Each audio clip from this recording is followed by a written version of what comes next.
ఇక్కడ ఉన్న వాళ్ళందరి ఎబిలిటీస్ ఏంటో చెక్ చేసి నేను మీకు ర్యాంకింగ్స్ ని ఇచ్చాను. వాటిని దక్కించుకుంటారో లేక పోగొట్టుకుంటారో మీ చేతుల్లోనే ఉంది. అదే ఇప్పుడు పరిశోధించబోతున్నాను. నా నంబర్ మరీ లాస్ట్ లో ఉందే. అయిపోయింది, ఫస్ట్ వెళ్ళేది నేనే అనుకుంటాను. ఇప్పుడు మీ ర్యాంక్ 300 లోపు ఏదైనా కావచ్చు, కానీ అది ఇప్పుడు విషయం కాదు. కానీ టాప్ 5 లోపు వచ్చే వాళ్ళని మాత్రమే నేను సెలెక్ట్ చేసి నేషనల్ టీమ్ కి పంపిస్తాను. అంతేకాకుండా అండర్ 20లో ఉన్న వాళ్ళకి వరల్డ్ కప్ కు వెళ్లే ఛాన్సెస్ ఉన్నాయి.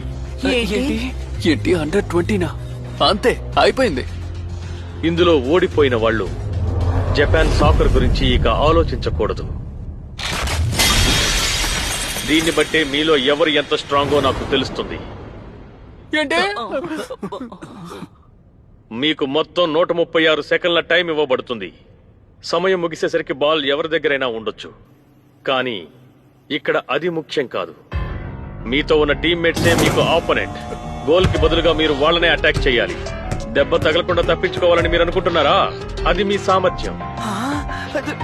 ఒక్కో దెబ్బకి మీ ర్యాంకింగ్ ఒక్కొక్కటిగా తగ్గిపోతుంది.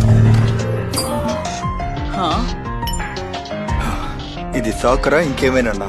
ర్యాంక్ తక్కువైనందువల్ల ముందు నన్నే ఎన్నుకున్నారు. నేనే మొదలు పెడతాను. ఎవరో ఏమీ అనుకోవద్దు. ఆగాకు, ఒక్క నిమిషం. ఆయన చెప్పేది నువ్వు కూడా నమ్ముతున్నావా ఏంటి?